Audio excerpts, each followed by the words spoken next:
A cloud hides the sky. A nuclear shadow falls across the human future.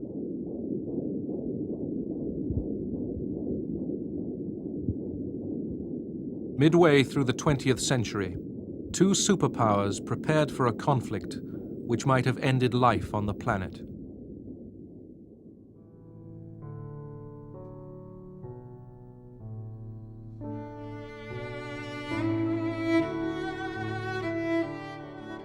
Spring flowers, the warm light of day, the pleasures of life.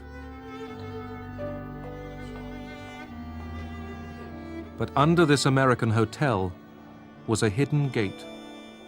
It led into an underworld.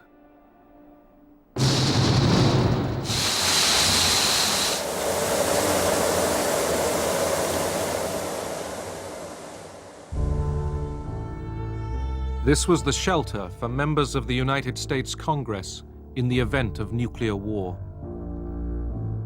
Down here, the politicians would represent the dead and the dying in the world overhead.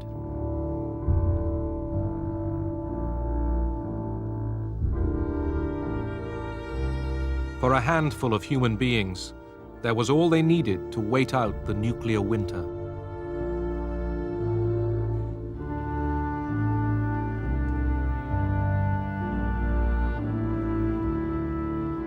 But nerves might snap, then order would be kept by force.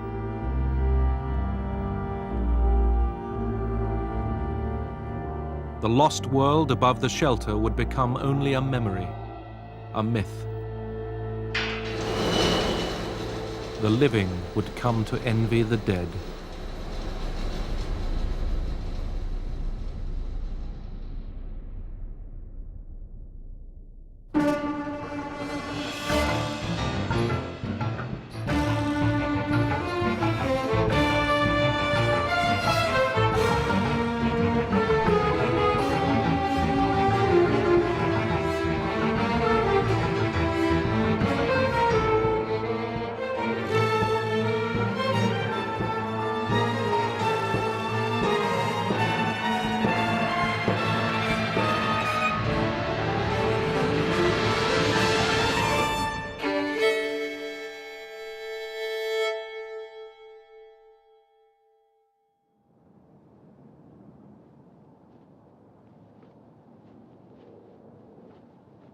Berlin, 1945.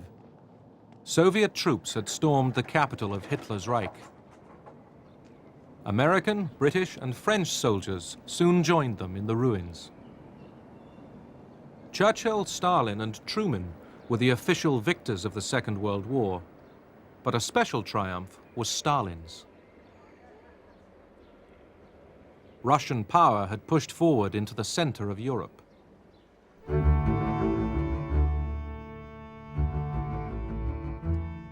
At Potsdam, outside Berlin, the Big Three met to settle the post-war order. Winston Churchill represented a Britain exhausted by war, while Joseph Stalin, supreme ruler of the Soviet Union, faced Harry S. Truman, 33rd President of the United States.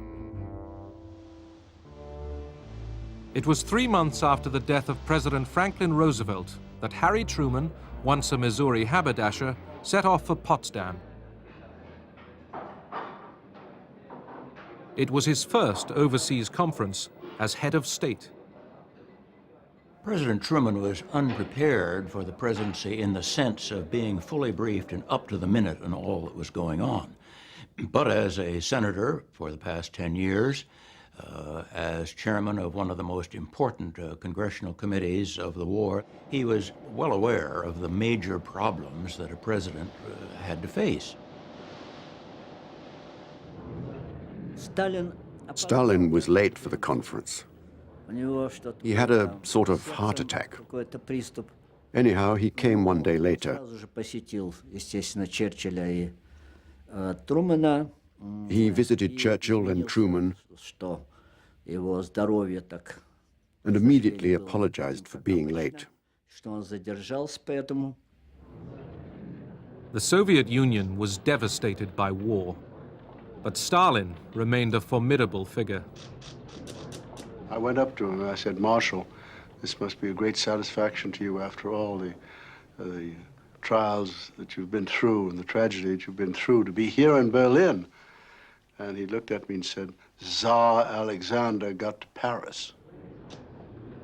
Did Stalin want to push on to the Atlantic?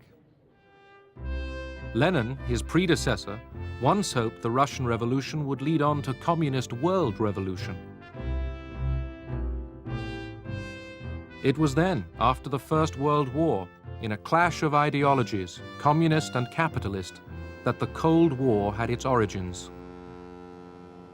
In 1919, President Woodrow Wilson took ship to the European Peace Conference with his gospel for a better world, safe for small nations, sound for business. But his peace settlement excluded Bolshevik Russia.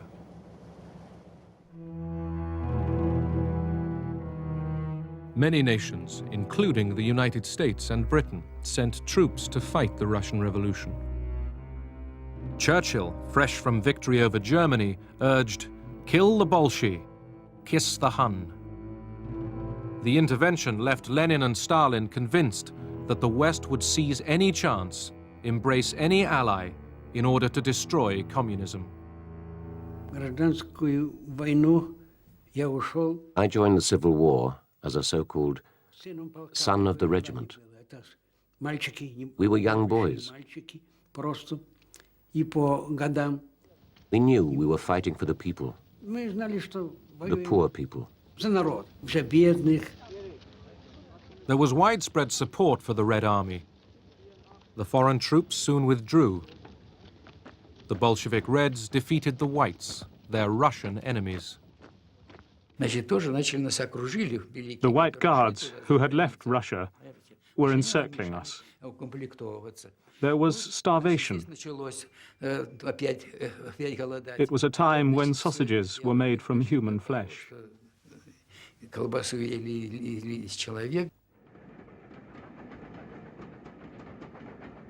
In Russia, famine followed civil war. The victorious Bolsheviks turned away from the outside world to build up the economy at home.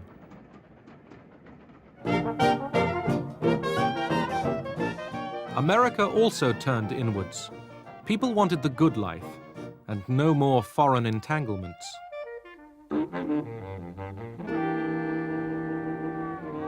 Then, in 1929, Wall Street crashed. The Great Depression began. Suddenly, across the richest nation on earth, millions faced destitution. American politics shifted to the left. I, Franklin Delano Roosevelt, do solemnly swear that I will faithfully execute the office of President of the United States and will, to the best of my ability, preserve, protect, and defend the Constitution of the United States. So help me God. Roosevelt promised a New Deal for Americans. He would manage capitalism for the public good. And in a change of policy, he recognized the Soviet Union. One has to remember that we had been, I think, for 16 years without any representation in Russia. No relations between the two governments. And FDR was the one who decided to try to break that logjam.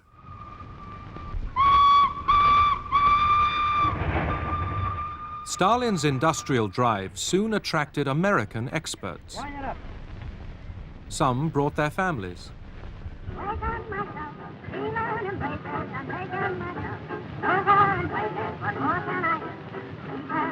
While Soviet muscle strained to raise dams and blast furnaces, American corporations supplied skilled engineers on contract.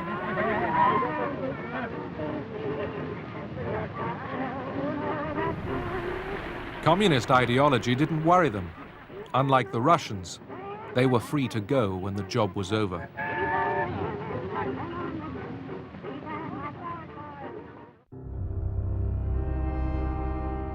Stalin was master of the economic plan, a tyrant who tolerated no failure and no criticism.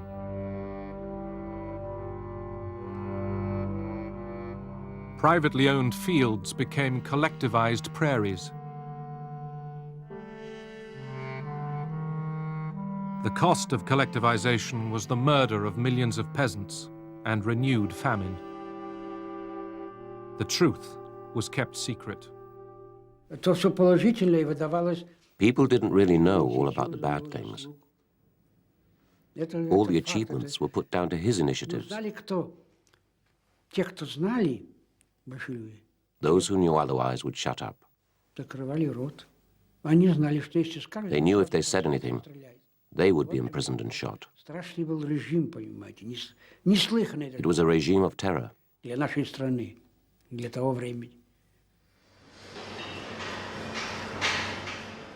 This was socialism in one country.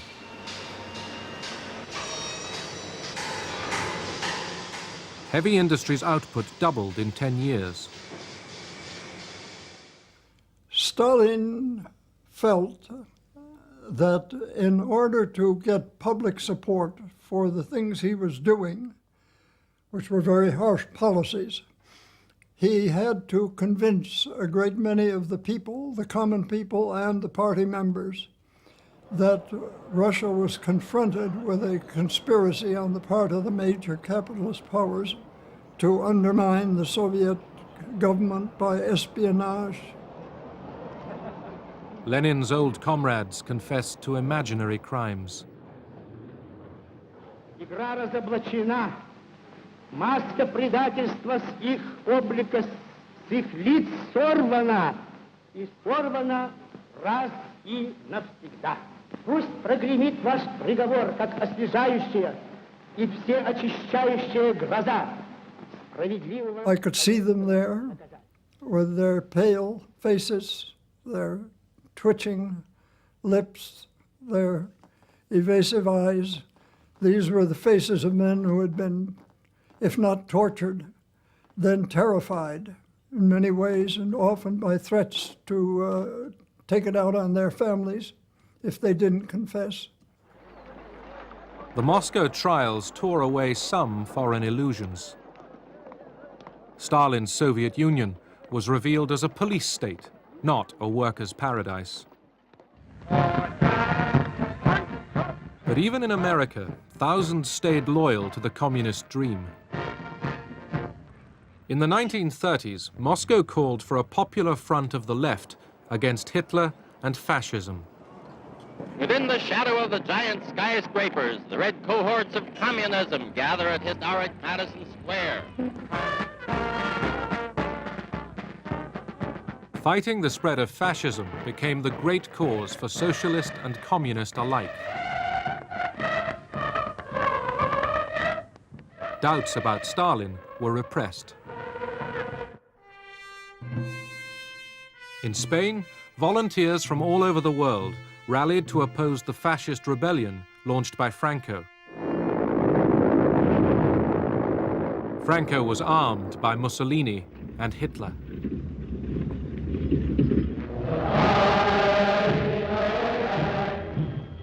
In Germany, the Nazis were rearming. Hitler did not hide his ambitions to dominate Europe and then the world. Sein Sowjet zeigen, soll vor sich hertragen, und wir werden in unserem Zeichen wieder siegen! Roosevelt wanted to keep out of any European war.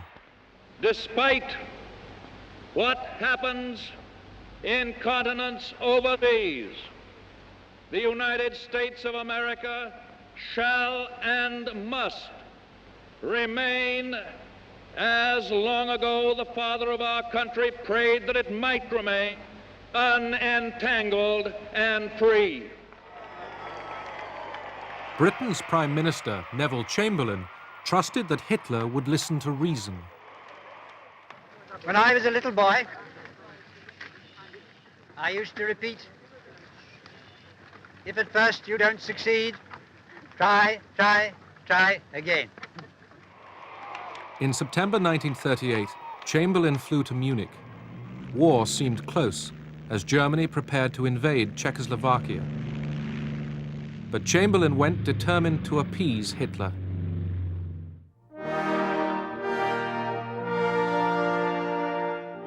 At Munich, Britain, France, and Italy licensed Hitler to seize the Czech Sudetenland with its German minority. Czechoslovakia's allies had abandoned her. In Moscow, Stalin drew lessons from Munich. The Western democracies, he concluded, would never stand up to Hitler. Stalin planned a desperate stroke of diplomacy. The fascist and communist arch-enemies were about to embrace. Hitler flew his foreign minister, Ribbentrop, to Moscow. The Nazi-Soviet pact was signed by Soviet Foreign Minister Molotov. The West was appalled.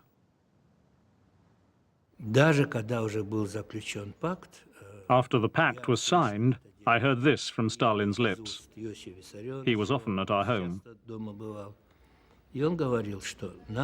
He said, "We need to win time, at least 2 years' time." Only then will the Soviet Union be able to defend itself against Germany.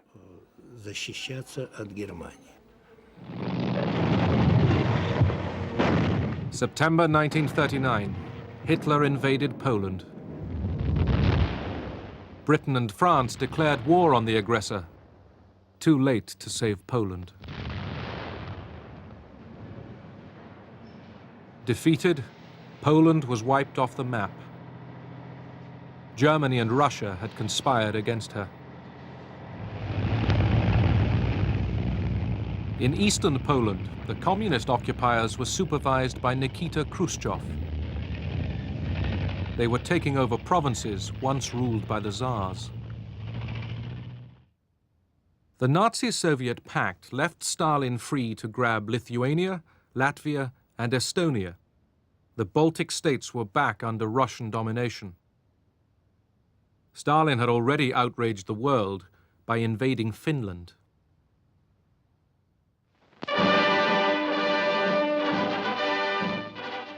The Soviet Union is run by a dictatorship as absolute as any other dictatorship in the world. It has allied itself with another dictatorship, and it has invaded a neighbor so infinitesimally small that it could do no conceivable, possible harm to the Soviet Union. In 1940, Hitler struck west. By mid-1941, France, Belgium, Holland, Norway, Denmark, Yugoslavia, and Greece had been added to his conquests. Churchill's Britain held out alone. On June the 22nd, 1941, Adolf Hitler invaded the Soviet Union.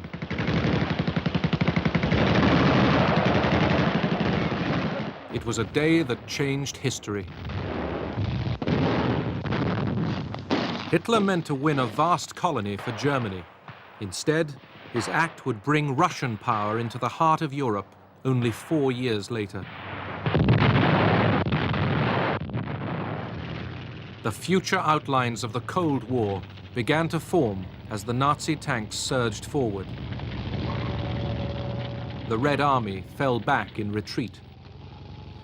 My mother said, "Go with the soldiers." The soldiers were retreating, injured, covered in blood. I only had my overcoat and my shoes, that's all. Soviet citizens rallied. Abroad, the Soviet Union won unexpected friends. Churchill, in spite of his past anti-Soviet feelings, at once welcomed Stalin's Russia as an ally. He did say to his friends, of course, that he'd have welcomed the devil if the devil had turned up in order to help him defeat Hitler.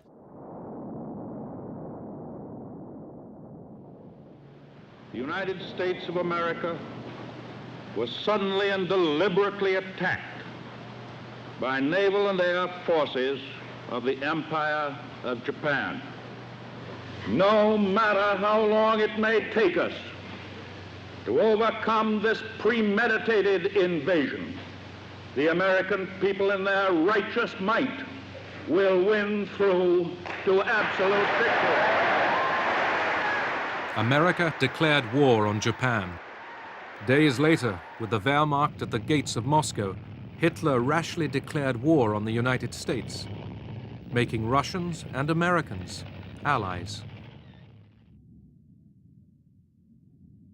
The German thrust at Moscow was blocked. Stalin broadcast to the nation.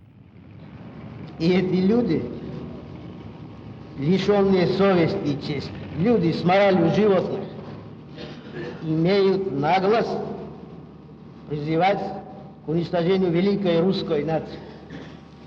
Немецкие захватчики хотят иметь истребительную войну с народом СССР. Что же, если немцы хотят иметь истребительную войну, они ее получат.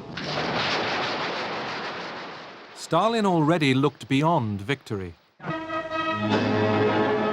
He told the British that post-war Soviet boundaries must include the Baltic states and part of Poland. When I went to Moscow with Anthony Eden in December 1941, when the Germans were still only 19 kilometers away from us as we talked, the very first thing that Stalin said at that meeting was, Mr. Eden, I want to have your assurance that at the end of the war you will support my just claim to all these areas, you see. And Eden was able to take it back. He said, but oughtn't we to be thinking about how we win the war? No, said Stalin, I would like to have this clear at the very beginning. So Eden obviously had to say, well, he had no authority to discuss how the war was to end. American aid to Russia concentrated on guns and trucks. But Stalin and his people cried out for more, a second front, an Allied landing in Western Europe to relieve Soviet suffering.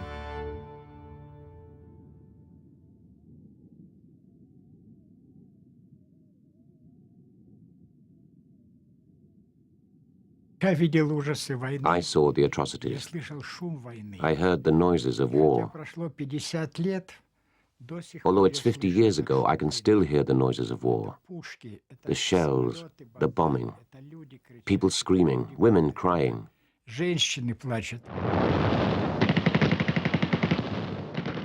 For 6 months, battle raged at Stalingrad.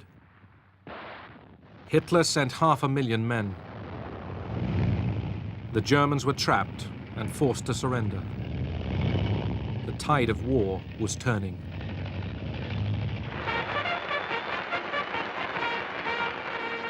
Western opinion cheered on the Red Army, their comrades in arms. The Russians have thus far lost in the common cause at least 50% more men killed, wounded, and missing than all the rest of the European allies put together. And moreover, they have killed, wounded, and captured at least 20 times as many Germans as the rest of the allies.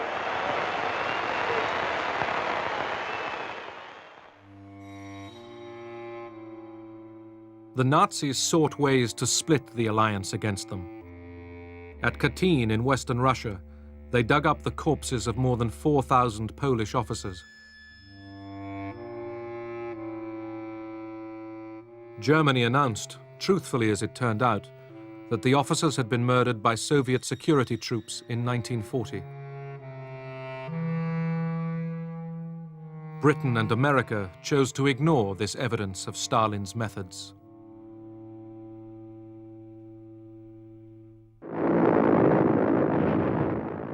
In 1943, with their alliance still intact, the Big Three prepared to meet at Tehran in Persia. I was summoned to Tehran to help them prepare for the conference. Mr. Roosevelt is supposed to arrive. We had the code names for it. And so I called the airfield, and sure enough, I spoke to Admiral Leahy. I said, "Are you coming?" And he said, "No, we're not coming. We're going to American mission." And when I said that to Molotov, I thought he'd just fry me alive. Say, what? And he'd get all the four-letter words I never heard in my life were spilled over me. He'd say, who the hell are you here anyway? How'd you get in here? What do you know? What am I going to say to Stalin? Stalin persuaded Roosevelt that his safety was best assured by residence at the Soviet embassy. The embassy had been specially prepared for his visit. It was bugged. Иосиф Виссарионович мне сказал, что задачи, которые он ставит... Stalin told me that the task he was putting to our group, and particularly to me, was ethically very unattractive. However, the position of the USSR was so serious that he had to know what our allies were thinking. Stalin was very skillful in dealing with Roosevelt and Churchill. Even Churchill began to quite like him, you know, and talk about Uncle Joe, which was a quite affectionate term. And they both had this idea that if you treated him the right way, the phrase was, if you treat Uncle Joe like a member of our club, perhaps one day he will behave like a member of our club. Ежедневно утром. Every day at 8 in the morning, I had to go to Stalin. I went with all the transcripts, in Russian and in English. For about an hour, Stalin examined, in great detail, all of Roosevelt's conversations. Выяснял все детали разговоров, которые вел Рузвельт. I don't think FDR was capable of conceiving of a man of such profound iniquity, coupled with enormous strategic cleverness, as Stalin. He had never met such a creature. And Stalin was an excellent actor, quiet, affable, reasonable. He sent them all away thinking this really is a great leader. The Allies agreed that post-war Eastern Europe would be a Soviet zone of influence. Stalin would annex Eastern Poland. As compensation, the Poles would get a slice of Eastern Germany. Poland was offered no choice. Together, the Big Three mapped out the future.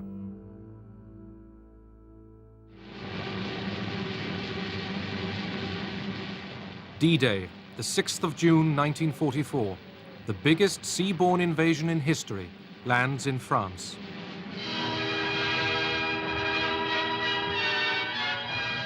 This was the second front Stalin longed for. On the Eastern Front, Russian armies continued to advance. Nazi road back out of Russia. Every rail line blown up as they flee. Of course, Nazi propaganda now stresses the masterful retreat.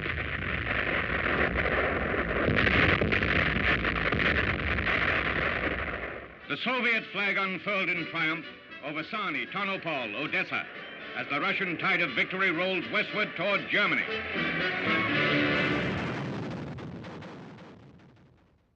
As the Red Army approached Warsaw, the Polish resistance seized the city from the Germans. The Poles hoped to liberate themselves and confront Stalin with an independent Poland. The Polish Home Army rose to take over Warsaw when the Germans left and before the Russians arrived. And the Russians had encouraged them to do this. And then the Russian army stopped on the Vistula. Stalin claimed that his armies needed to pause outside Warsaw and regroup. The Germans counterattacked. Polish freedom fighters were abandoned by the Russians, who were sitting with their forces across the river and could easily have gone in to help them.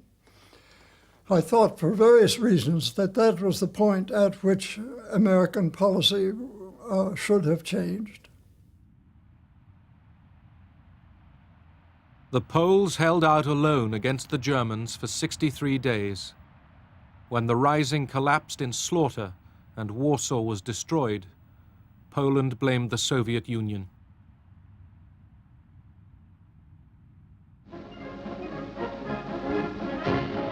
Then, with Poland under Soviet occupation, Churchill and Stalin got down to power broking in Moscow.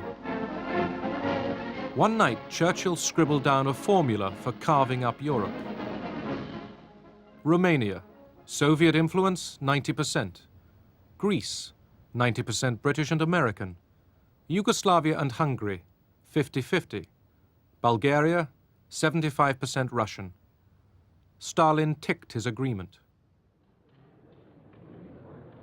Churchill wondered if the note should be destroyed. Stalin told him, "No, you keep it." Yalta in the Crimea. Churchill wanted the next Big Three meeting to be held in the West, but Stalin insisted on a Soviet meeting place. Stalin wanted to please them.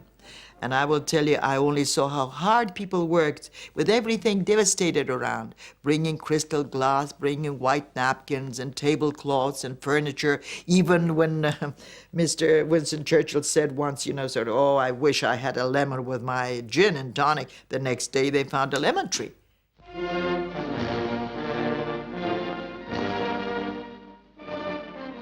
The journey was torment for the sick Roosevelt.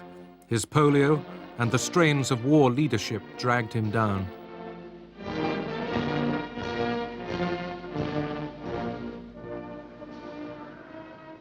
In the former Tsar's palace, the leaders faced a heavy agenda. They must decide how to govern a defeated Germany, and they wanted to get the Polish question settled. Eastern Europe, important though it was only one of many other things. First of all, winning the war and then occupying Germany. Secondly, seeing to the war against Japan. Thirdly, the post-war arrangements.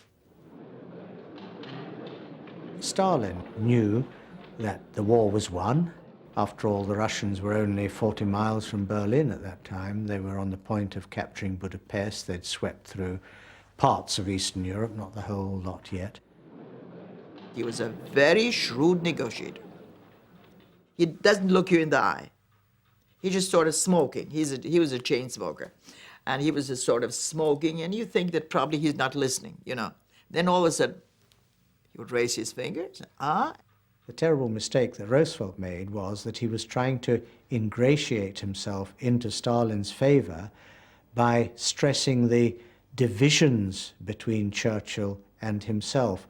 So he made it quite clear to Stalin that there were real divisions as well as imaginary ones. For us, of course, the major topic was the future of Eastern Europe and above all Poland.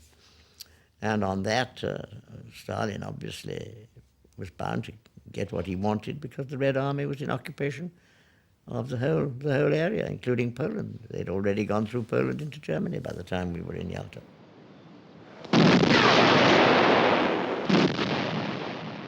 By now, the Balkans and most of Poland were in Soviet hands. So too was much of Czechoslovakia and Hungary. Battlefield facts that diplomacy could not alter.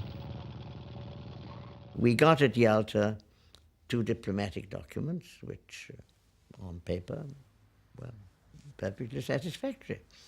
I mean, that there would be a coalition government in Poland, including people from the West, and there would be free elections in Poland. And then there was a declaration covering the whole of Eastern Europe called the Declaration on Liberated Europe, which again was to be rebuilt on the basis of democracy and free elections and all the rest of it. Of course, phrases which the Russian used but interpreted rather differently.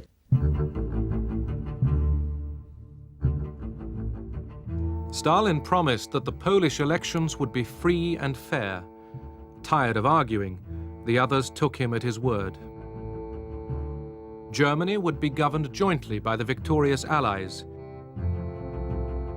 and Stalin secretly pledged to join the war against Japan. Churchill was confident. We have all bound ourselves to work together to make sure that there is increasing happiness and prosperity for the broad masses of the people in every land, no longer subject to the hard strains of war. There is the prospect which has now opened before us.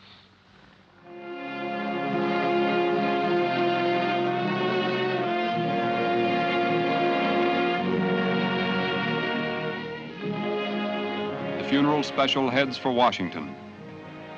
An honor guard of servicemen keeps vigil beside the flag-draped casket. At villages, crossroads, way stations, the people who were so close to his heart stand silently, expressive of the devotion Franklin Roosevelt inspired.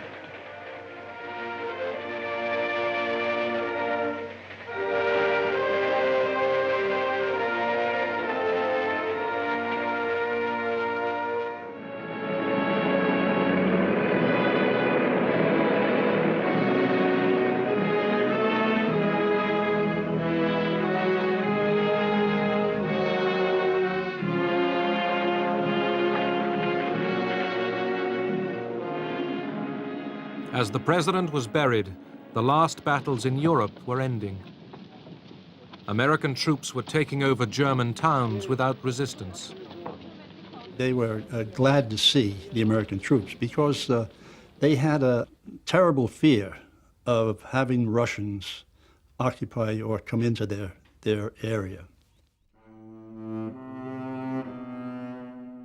As the Allies advanced, they discovered the full horror of German crimes.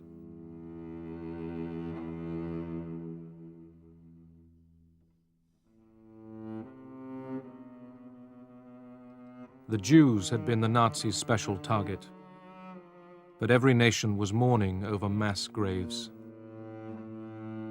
Fear of a German revival would overshadow the first years of peace. Soon, Soviet and American troops would meet in Germany. Our lieutenant came in one day and said he wants to get the patrol together. We're going to go and see if we can find some Russians. Well, none of us were too eager to go on that patrol, really, because we realized the end of the war was imminent, and we didn't know what was out there. And, you know, we had gotten this far. Why stick our necks out again? We kept going, and we kept running into no resistance, and everybody was retiring and surrendering. And we just, I guess, were lucky we got to the Elbe River, and we saw the Russians on the other side. I told my girlfriend, you stand there, and I'll stay here. We waited for them to come ashore. We could see their faces. They looked like ordinary people. We had imagined something different. Well, they were Americans. I guess we didn't know what to expect from the Russians, but when you looked at them and examined them, you couldn't tell whether, you know, if you put an American uniform on them, they could have been American. Когда встретились, как мы целовались с ними. Не знали, кого мы целуем. We didn't know who we were kissing. We were just kissing everyone.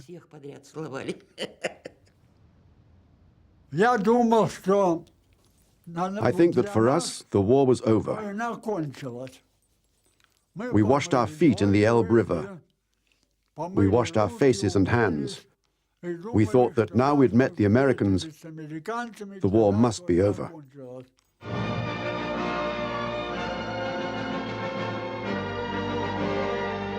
Two days later, the movie cameras were ready. The moment of history, the meeting of ordinary soldiers from Russia and America, was rerun dramatically with a bigger cast.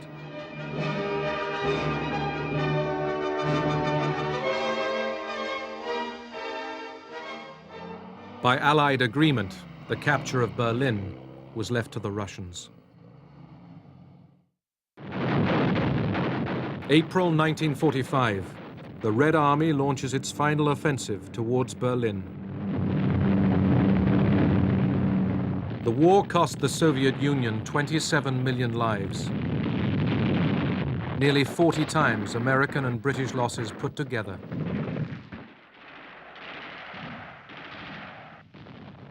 The red flag, destined to fly over the Reichstag, was a homemade affair. We used tablecloths. One night I helped my friend, a Jewish tailor, sew them into 3 flags. We took them to Berlin. I found 3 soldiers and we climbed up. The first photograph I took was of the flag I'd brought from Moscow, the Soviet flag over Berlin.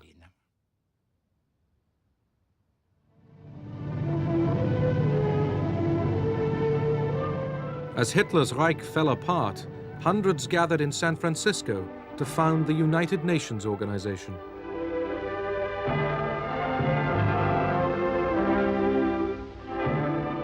The Soviet delegation was led by the man who had signed the Nazi-Soviet pact, Molotov.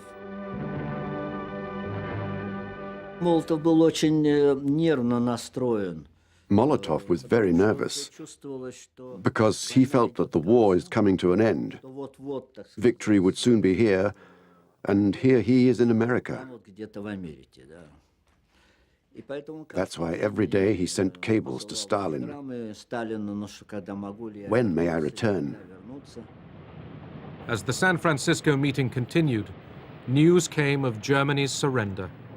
General Eisenhower informs me that the forces of Germany have surrendered to the United Nations. The flags of freedom fly all over Europe. As the fighting stopped, the Soviet front line had cut Europe in two, from the Baltic to the Adriatic. The war in the Pacific dragged on. American Marines had stormed Iwo Jima. It was a foretaste of how difficult and bloody the final invasion of Japan might be.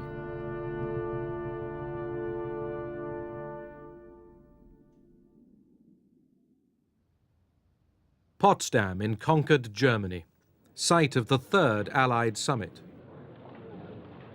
The attitude in Washington toward the Soviet Union had begun to change well before Potsdam. Storm signals were already flying. Truman сделал такое официальное заявление. Truman declared officially, and quite sharply, that the Declaration on Europe adopted at Yalta is not being carried out in some countries. Которое было принято всеми в Крыму на конференции. Что в частности в некоторых странах Governments are being set up, which the United States will not recognize. которые Америка не может признать. I'd call the Potsdam Conference a bad-tempered conference, because apart from the ceremonial occasions, it was really very bad-tempered. The Allies couldn't easily agree about a German peace treaty or on how to carry out agreements reached at Yalta. Stalin confirmed that his troops were ready for war with Japan. But the day before the conference, America had successfully tested an atomic bomb. President Truman, after consulting with the British and with his own military advisors, decided that he would tell Stalin that we had a powerful new weapon without identifying it as a nuclear weapon. Truman такое было впечатление. Truman repeated what he was saying about the new weapon. He thought Stalin didn't hear or didn't understand him.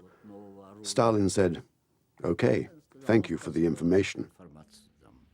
There was some question amongst the Americans as to whether Stalin had really understood what Truman was saying. As we now know, they knew all about the Manhattan Project through espionage and their own agents.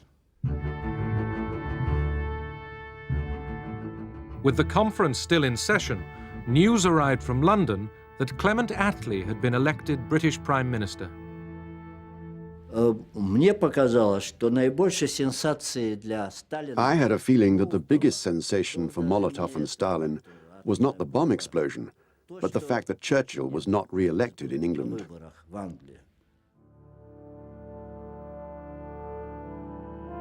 Another photo call. The world must see that the Allies were still united.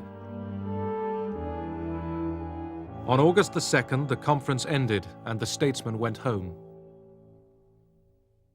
4 days later, America dropped an atomic bomb on the city and people of Hiroshima.